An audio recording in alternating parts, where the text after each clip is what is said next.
Vamos continuar, pessoal, com a aula da semana passada, tá bom? Então aí o capítulo 18 da nossa apostila 3. Vamos lá.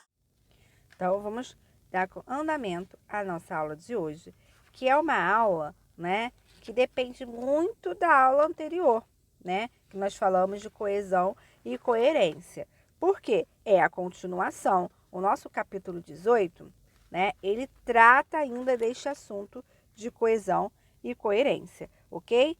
Só que como para não ficar uma aula muito grande, aquela que nós fizemos anterior, com muita informação, eu preferi colocar esse capítulo 18 separado, mas é o mesmo assunto, só com continuação. Então vamos lá. Esse primeiro momento até está na página 353, se vocês quiserem acompanhar por lá, é só pegar a apostila. Ele fala, nós vimos na aula anterior, nós terminamos, para evitar a repetição lá na aula anterior, os pronomes, os sinônimos e a omissão de algumas palavras, que é a elipse, para dar melhor texto, melhor informações nos textos de coesão. E aí agora a gente vai falar, continuando nessa ideia de coesão, entre verbos e advérbios, tá bom? E aí ele diz assim: verbos e advérbios são palavras que se relacionam diretamente em um texto. O advérbio modifica ou amplia o sentido de um verbo, que por sua vez indica as ações executadas pelos diferentes sujeitos de um texto. Aí ele dá o exemplo: lembro-me sempre vagamente e lembro-me bem vagamente, Então eu tenho associando o verbo a dois advérbios, ou a sempre ou a bem. Aí diz assim: são, portanto, duas classes de palavras que cooperam diretamente para a coesão do texto. A coesão referencial é o mecanismo de conectar as palavras de um texto, estabelecendo entre elas uma relação de referência. Então lembra que eu falei do pronome, que ele vai estar sempre associado a algum termo, e no caso aí dos verbos e dos advérbios, eles também estão interligados, tá bom? A gente vai ver agora só a ideia dos verbos. Os verbos, ele tem a ideia tanto de número e pessoa, quanto de tempo e de modo, ok? Vamos ver ali então. Ele diz assim, ó: os verbos são palavras que se conjugam em número, pessoa, tempo e modo, e assim também identificam as três pessoas do discurso. Quem são as três pessoas do discurso, É exatamente o tempo do eu, tu, ele, que faz essa conjugação. Tanto no nós, vós, eles também, que é plural.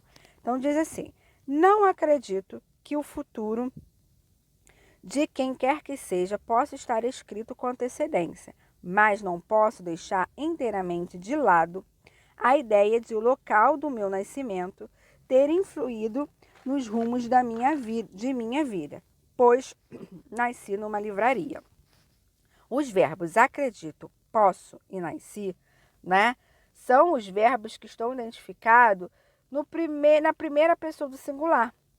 Quem é a primeira pessoa do singular? O eu, ó.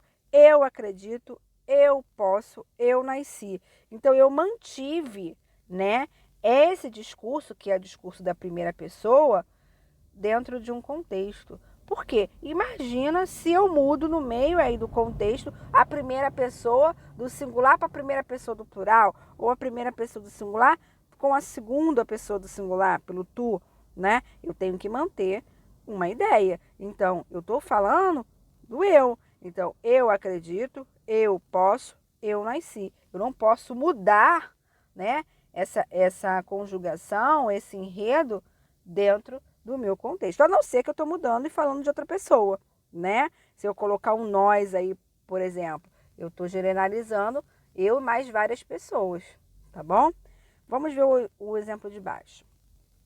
O homem entrou no café, pediu uma cerveja, pagou e saiu. Aí ele tá, O entrou, o pediu, o pagou e o saiu. Nesse caso aí, eu estou mantendo o tempo conjugado, Eu mantive o mesmo tempo. Eu não vou misturar, por exemplo, o pretérito perfeito com o futuro do presente, a não ser que eu mude ali o assunto, de um passado para um futuro. Mas se eu estou mantendo um enredo, ó, ele entrou, ele pediu a cerveja, ele pagou e depois ele foi embora. Então, eu mantive uma sequência. Então, eu preciso manter o tempo e o modo do verbo. Eu não posso também misturar o indicativo com o subjuntivo no mesmo enredo, a não ser que trate de coisas diferentes, né? Eu faço uma oração com uma coisa e uma oração com a outra. Aí sim, aí tá valendo. Mas se ele está dentro do mesmo sentido, eu não posso misturar, ok? Vamos falar dos advérbios. Os advérbios são palavras que indicam as circunstâncias em que determina a ação se realiza e por isso fazem referências importantes ao modo, ao tempo, ao lugar e à intensidade, que circundam um fato. Considere o período a seguir. Os pássaros voando e cantando livres lá fora, enquanto nós, aves engaioladas, tínhamos de ficar ali dentro e grasnar. B com A, ba. B com E, bé. B com I, bi. E assim por diante. Então, olha só, né?